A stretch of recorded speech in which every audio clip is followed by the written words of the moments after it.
بسم الله الرحمن الرحيم والحمد لله رب العالمين والصلاة والسلام على النبي الكريم.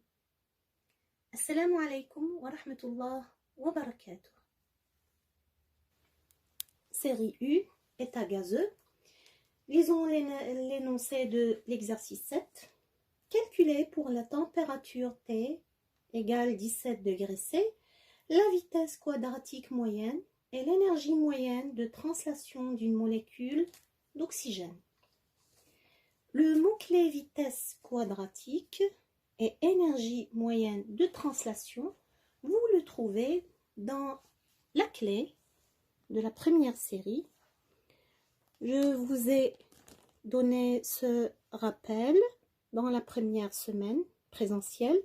Voici la loi de la vitesse quadratique. Et ici, vous trouvez l'énergie de translation, ce qui signifie que nous sommes dans la première série. Alors, ouvrons la première parenthèse qui est vitesse quadratique moyenne. Mettons simplement V. Bien sûr, nous avons un seul chemin pour trouver cette quantité, c'est V égale à la racine carrée de 3 kBT sur M. Le KB, c'est la constante de Boltzmann. Vous la trouvez ici, KB.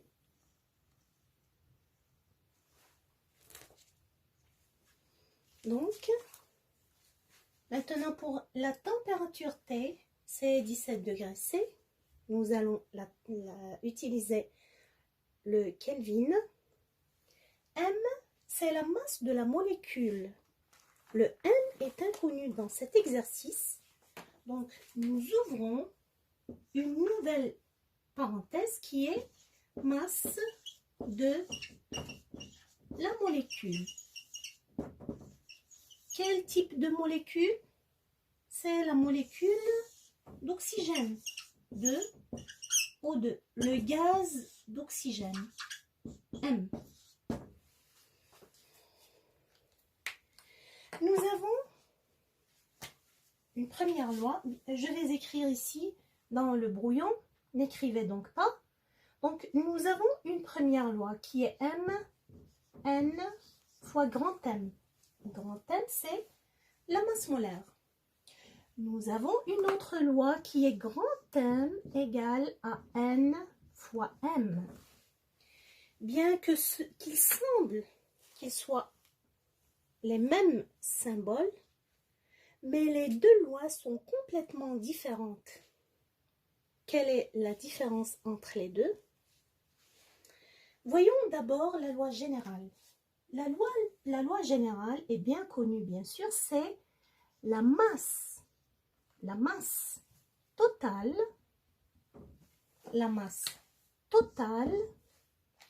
est égale à la masse de l'unité multipliée par le nombre d'unités. N'est-ce pas? C'est une loi bien connue.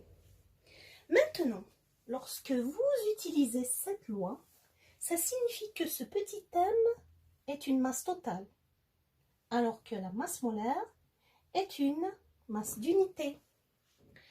Par contre, dans cette loi, le grand M ici, ou la masse molaire, c'est la masse totale.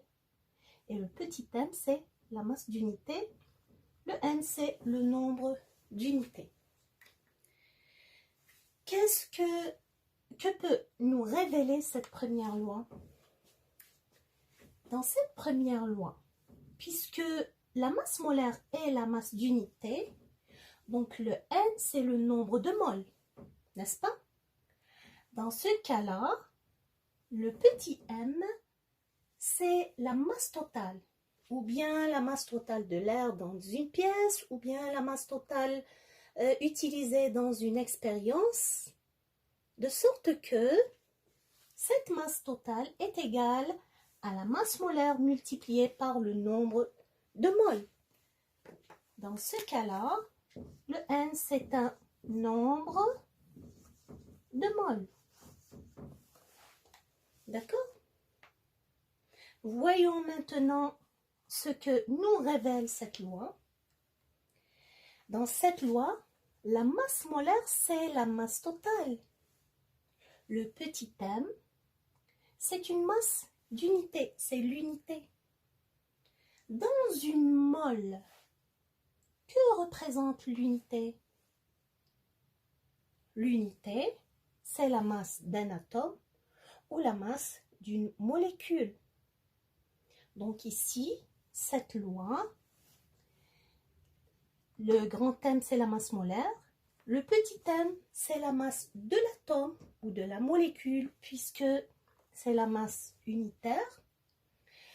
Le n, c'est le nombre d'Avogadro. Pourquoi? Parce que dans une masse molaire, nous trouvons le nombre d'Avogadro d'atomes ou de molécules. Alors, réfléchissez un peu. Dans notre cas, laquelle des deux lois allons-nous utiliser? Revenons au point d'interrogation. Nous avons besoin de la loi qui nous donne la masse d'une molécule. Donc, ce n'est pas cette loi que nous allons utiliser, mais c'est cette loi. Donc, M, petit m, c'est la masse molaire divisée par le nombre d'Avogadro.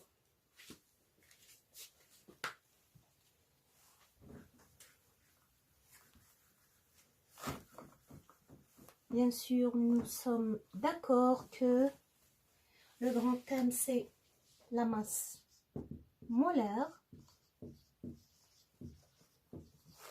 Donc, vous n'avez pas besoin de le définir une autre fois. Le Na, c'est le nombre d'Avogadro.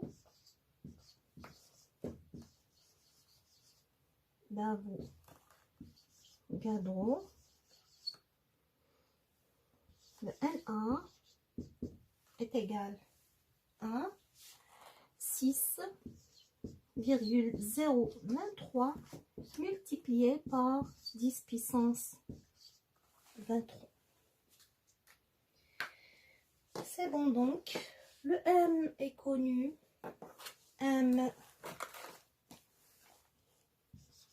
c'est pour une molécule d'oxygène. À quoi est égal le M? C'est la masse molaire d'un atome d'oxygène fois 2. C'est 32 grammes. Alors, puisque nous avons laissé derrière nous cette formule, mettons un premier repère, un deuxième repère et remplaçons le 2 en 1. Qu'est-ce que nous allons trouver?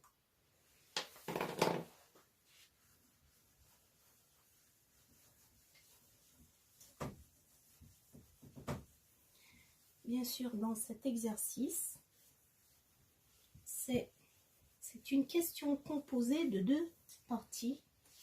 Pour la résoudre, nous la décortiquons en 2 parties simples. Alors V, c'est racine carrée de 3 K, B, T divisé par petit m. Petit m, et petit m, nous l'avons déjà trouvé, c'est grand M divisé par Na. Nous le mettons dans le dénominateur. Na. Donc, tout est connu dans cette formule.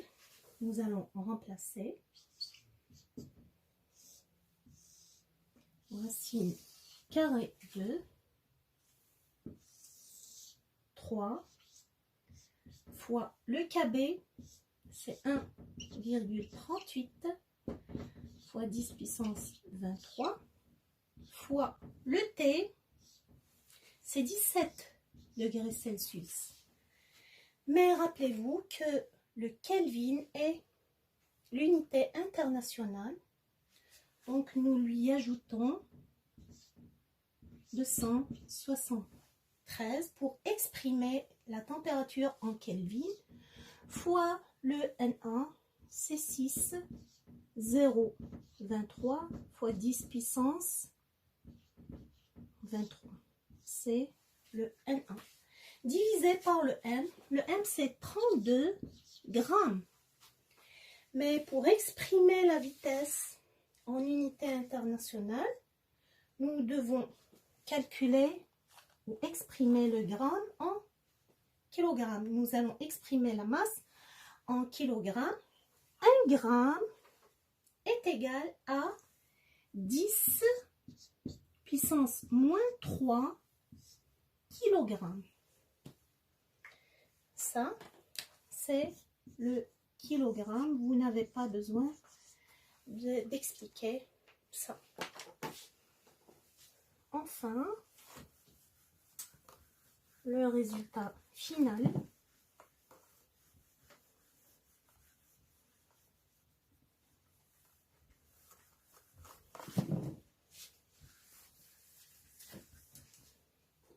La vitesse est égale à 475. L'unité, bien sûr, comme nous avons utilisé des unités internationales, l'unité internationale de la vitesse, c'est le mètre par seconde.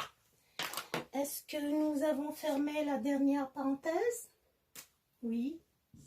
Donc, la première question est terminée. Nous allons passer à la deuxième question. Calculons maintenant l'énergie moyenne de translation. Le symbole de l'énergie, c'est E. Vous allez trouver dans la clé l'expression ou bien la loi qui nous donne l'énergie moyenne de translation. La voici. E est égal à 3 KB T sur 2. KB constant de Boltzmann. T, c'est la température. Maintenant, nous allons faire l'application numérique.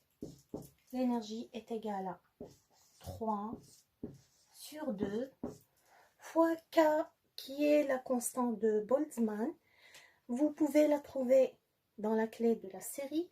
Elle est égale à 1,38 fois 10 puissance moins 23. Nous allons multiplier ça par la température qui est 17 degrés C. Mais bien sûr, nous devons utiliser l'unité Kelvin. Alors, ajoutons 273. Enfin, le résultat, c'est 600 fois 10 puissance moins 23 joules. Ainsi, nous avons trouvé notre objectif et nous avons achevé notre exercice. سبحانك اللهم وبحمدك نشهد أن لا إله إلا أنت نستغفرك ونتوب إليك. السلام عليكم ورحمة الله وبركاته.